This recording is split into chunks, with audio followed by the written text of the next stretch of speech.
എല്ലാവർക്കും നമസ്കാരം. ഇന്നത്തെ വീഡിയോയിൽ ഷെയർ ചെയ്യാൻ പോകുന്നത് വളരെ ടേസ്റ്റിയായ ഒരു ചട്നിയുടെ റെസിപ്പിയാണ്. ദോശ, ഇഡ്ഡലി, വെള്ളപ്പം, ചോറ് അങ്ങനെ എല്ലാത്തിനും നല്ലൊരു കോമ്പിനേഷനാണ്. ഇതുപോലൊരു കഷ്ണം വാഴത്തണ്ട് മതി വളരെ ടേസ്റ്റിയായ ചട്നി ഉണ്ടാക്കാൻ. എങ്ങനെ ഉണ്ടാക്കുന്നത് നോക്കാം. ആദ്യം ഇത് ചെറുതായി മുറിച്ചെടുക്കാം. 10 മിനിറ്റ് കറകളയാനായി വെള്ളത്തിലിട്ടിട്ടുണ്ട്. വളരെ ചെറുതായാണ് മുറിച്ചിരിക്കുന്നത്.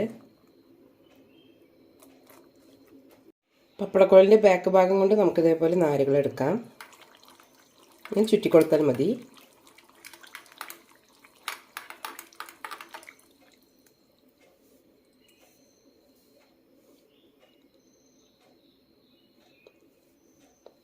രണ്ട് മൂന്ന് പ്രാവശ്യം ഇതുപോലെ ചെയ്തെടുക്കാം.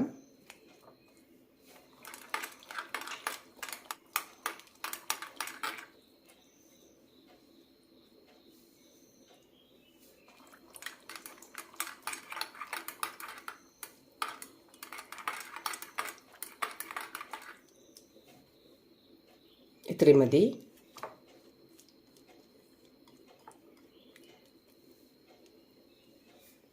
പാനിലേക്ക് 2 ടീസ്പൂൺ എണ്ണ വെച്ചിട്ടുണ്ട്. ഇതിലേക്ക് കുറച്ച് ഉഴുന്നിടാം.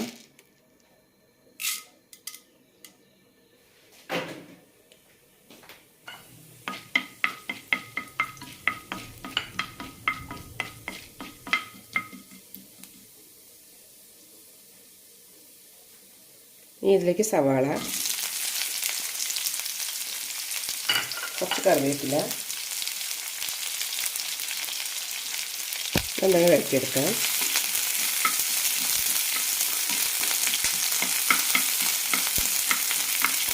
ഞാനൊരു മീഡിയം സൈസിലുള്ള സവാളയാണ് എടുത്തത്. ഇപ്പോൾ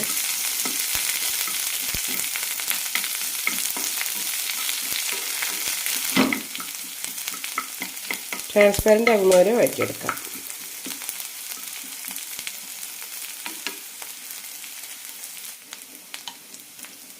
സവാള റെഡി ആയിട്ടുണ്ട്. വാഴത്തണ്ട് ചേർക്കാം. കൂടെ തന്നെ കുറച്ച് പൊട്ടുകടലയും,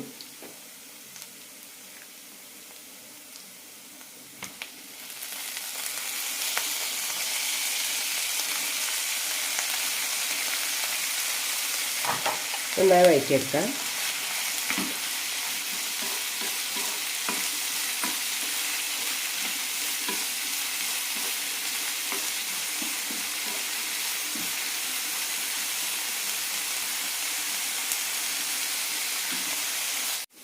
രണ്ട് ചുവന്നമുളകും ഒരു കാശ്മീരി ചില്ലി ഇടാം.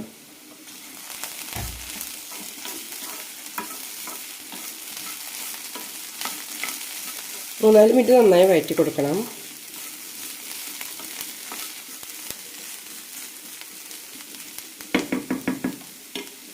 ഇതിലേക്ക് കുറച്ച് ഉപ്പ് കൂടി ചേർക്കാം.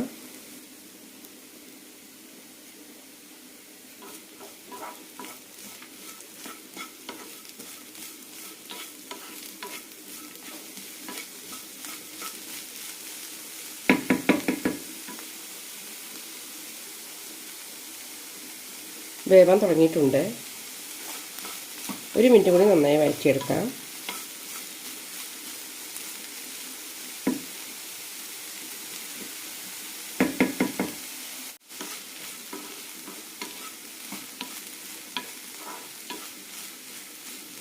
തണ്ട് നന്നായി ചുങ്ങിയിട്ടുണ്ട്. ഇത്രയും മതി. ഇനി ഇതിലേക്ക് ഒരു പീസ് പുളി കൂടി ചേർക്കാം.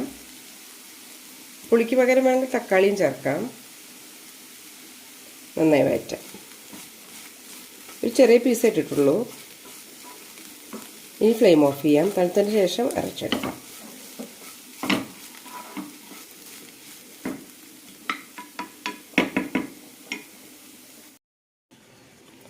ചൂടാറിയിട്ടുണ്ട്. ഇനി ഇതൊക്കെ അരച്ചെടുക്കാം.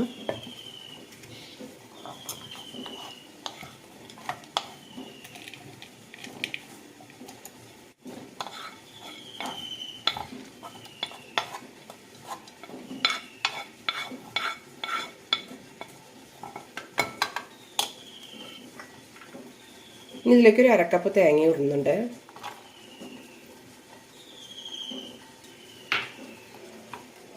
ഉപ്പ് ആൾറെഡി ഇട്ടിട്ടുണ്ട്. ഇനി അരച്ച ശേഷം ചെക്ക് ചെയ്ത് നോക്കാം.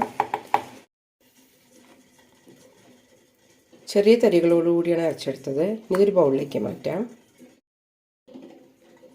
ഇനി ഇതിലേക്ക് കടുകും കറിവേപ്പിലയും താളിച്ചിടാം.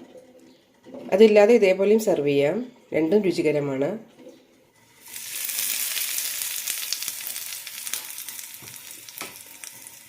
വളരെ രുചികരമായ വാഴത്തണ്ട് ചട്നി റെഡി ആയിട്ടുണ്ട്. എല്ലാവരും ഒന്ന് ട്രൈ ചെയ്ത് നോക്കൂ.